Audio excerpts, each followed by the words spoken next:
What's the biggest, I mean, you had huge debt.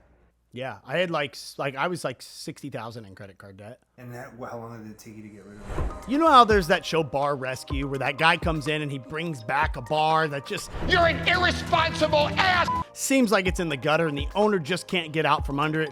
Our manager has no responsibility. Our cook isn't held accountable. This is your business. You don't even walk through it and look around. Or that show if somebody's running that hotel and they just can't get their occupancy up and they send somebody in. Disgusting that is, and how unsafe that is.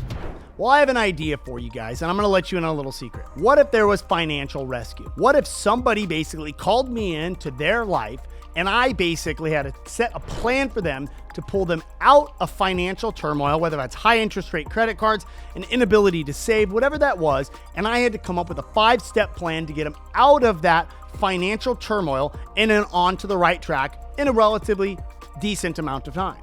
Well, guess what? Even though the show's not here, I've already written out the 5-step plan. And here's exactly on what I would actually have it go over. Number one, the first thing I would do was have them basically go on and sign up for a really inexpensive membership called Truebill.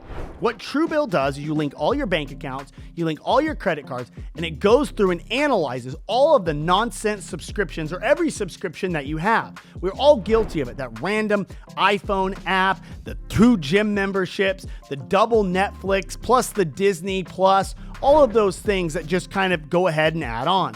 And what you do is by going through Truebill, you can immediately go in and realize all the subscriptions that you have and then go through and cancel those subscriptions. And many of the subscriptions they're directly connected with that you can actually cancel the subscription right through that website. So this right there would be step number one, because I could probably in most households save at least $100 to $300 a month. Nice. By just getting rid of those subscriptions. Now, step number 2 is I got to attack your high interest rate credit cards.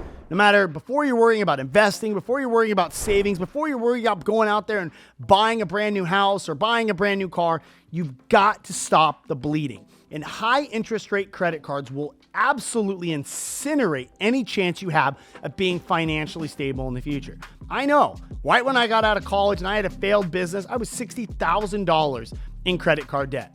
How was I going to get out of $60,000 in credit card debt at 23 and 24 years old? I wasn't making enough money to be able to pay that down. So guess what? I, in that case, had some financial misresponsibility that caused me to be in that credit card debt. So I had to make up for that lack of being disciplined by going out and getting a part-time job. I worked and did construction. I also did notary signings. I did other things. I bartended. I did all of these other things to bring in that additional income. So if you're going to go ahead and start attacking your high interest rate credit card bills, you're probably thinking to yourself, where am I going to get that extra money, Brian? I don't have a bunch of extra money. Well, I just saved you a couple $100 on your subscriptions, or maybe even $100 on your subscription. Now you got to do a little bit more work. Go get a part-time job. Maybe that's just driving for Uber 1 day a week. Maybe that's going ahead and delivering for one of the delivery food services out there. Maybe that's going on Fiverr and realizing, you know what? I'm really good at organizing things. I can go organize people's houses on the weekend. People pay for it. Trust me, I'm paying for somebody right now to do that, right? Or maybe it's graphic design, or maybe you're good at social media, or whatever your skill set, or maybe you're on Etsy and can do something. Find a way to generate some additional part-time income, because that is what you're going to need to do. Now, once you got that income source coming in, we're going to attack those credit cards one card at a time, starting with the highest interest rate first. Don't make the mistake of just paying $50 off extra on each card. No, blow out those cards. You need to give yourself that sense of accomplishment. So take that, say you have 5 credit cards and they're between 18 and 22%. Guess what? Make the minimum payments that you've been making on those cards and go ahead and start attacking that 22% card as much as you can by using that part-time income. Don't reward yourself in that part-time income by going out and buying yourself something new. That part-time job of that extra couple $100 a month or every couple weeks, use that to do what you're here for, and that's to get yourself financial freedom. So then once you've gotten all of your credit cards paid off, whether it's $5,000, $10,000, $15,000, now we actually start on the road to actually creating some financial freedom. So what do we do first? We're going to start going ahead and not investing first, not going out there and buying that new car, not going out and taking out new debt. And mind you, when you pay off those credit cards, cut up the credit cards, but don't close the account. If you close the account, all that good reporting history of making those payments on time is going to hurt your credit score. So keep those cards open. Step 3 is make sure you're maxing out that 401k so that you're getting the full employer contributions. Making sure you're taking full advantage if your employer has a retirement match program is so crucial. This is free money. So let's say your employer has a 401k match plan up to 3, 4, or even 5% of your salary. If you're not taking that full maximum contribution, you're leaving money on the table. Say you make 50 grand a year, but your employer is willing to contribute up to 5% of your salary. That means you're leaving $2,500 every year of free money on the table going into your retirement account if you're not maxing out that plan to the 5% of your actual income. So check with your plan provider, check with your employer that a lot of big companies, maybe your salary isn't as nice as working for a smaller company, but you get a lot of these extra benefits like a 401k match plan. So make sure you're taking advantage of that so you're not leaving all that money on the table.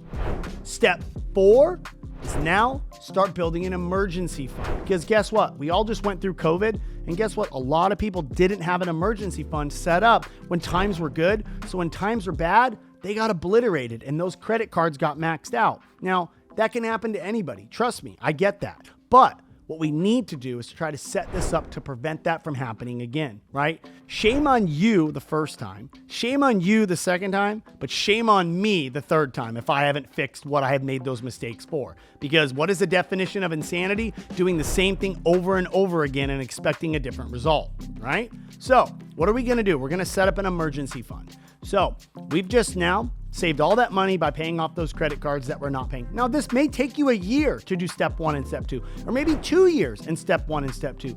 This will not be an instant gratification road.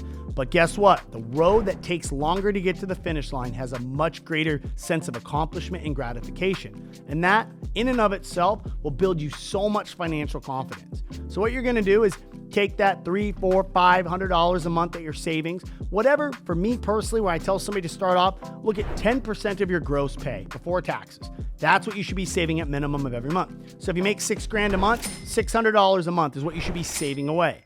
Where are you gonna put this? I'll tell you where I put it. I would put it in something like Nexo. So what Nexo is a next generation financial institution. No, it's not some funny, weird app. What Nexo is it actually pays you the interest you rightfully owe. Banks, I've said it many times again, they make so much money on your money and they give you a scrap off their table. Chase Bank pays me 0.01% interest on my checking account, and they're making on average somewhere between about 6 and 15% on my money, if not more, because they're taking my deposits, levering it 12-1 with the Fed, lending it out on credit cards, on bank loans, on auto loans, and making massive billions of dollars a year. And they're laughing all their way to their profit and loss statement, building up these huge accounts while paying us 0.01%. Well, Nexo, because it is basically somewhat of a close to a decentralized bank, what they do is they actually give you real savings rates. And no, you don't got to buy Bitcoin or Ethereum to do so. What you can do is simply deposit your US dollars directly in a Nexo account, and you can earn about 6% interest on your money.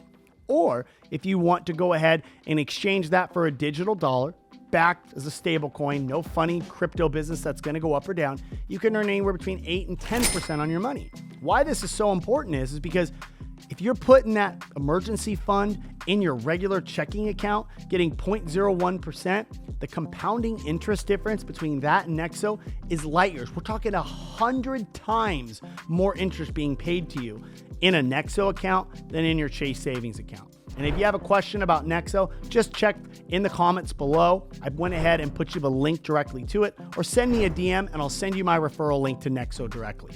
So when you're building up that Nexo savings account, or Celsius or Voyager or any of those ones that are out there, now, how are we figuring out what that emergency fund is? Just think about it. Add up what your living costs are. I'm not talking luxury items, just your living costs, your mortgage maybe, your car payments, eating, basic stuff, right? And say that's $3 grand a month, okay? That means you need to save about $18,000 saved up, which I know that sounds like a lot, but guess what? It's not a lot when you do it a little bit at a time. So if you're able to maybe put $600 to $1,000 a month away because you don't have those high interest credit cards, you've eliminated all of those subscriptions out there, guess what? You can get there a lot sooner than where you need to be. Mind you, it took me from being $60,000 in credit card debt to being at the point where I could buy my first house, that was 4 years, okay? 4 years of doing this. This was not a short road, okay? So just remember that when you get frustrated. This will take time, but the other side of the fence, I assure you, the view's a lot better from over here. Now that you've accomplished step 4 and you got your emergency fund set up, now it's the fun time. Now we get to start investing. And now why didn't we start investing right off? Because guess what? What you're earning on your investing of 8%, maybe if you're doing well, or 10%, who cares? Your credit cards are accruing 18 to 22% interest. Why are you caring about trying to invest at 8% when you're putting in money to make 8% on it, and out of the other pocket, you're having 22% pulled out of your bank account for the credit card that you owe? It does not make sense. That's why I tell people, pay off your high interest rate credit cards before you start investing. It does not make sense, okay? Now, how do you invest? There's 2 strategies. I've done videos on it before. Make sure you check those out on my IGTV. But there's really 2 forms of it, the high risk and the low risk approach. So let's just start with the low risk approach first. What I would do on the low risk approach is I would take 60% of what I'm putting into this account and put it into a low cost index fund. Okay, that is a low cost index fund. What that means, that's something like with Fidelity or any of these ETFs. You can go on and look up low cost index funds, or if you go ahead and check the comments below, I put a few that I like personally.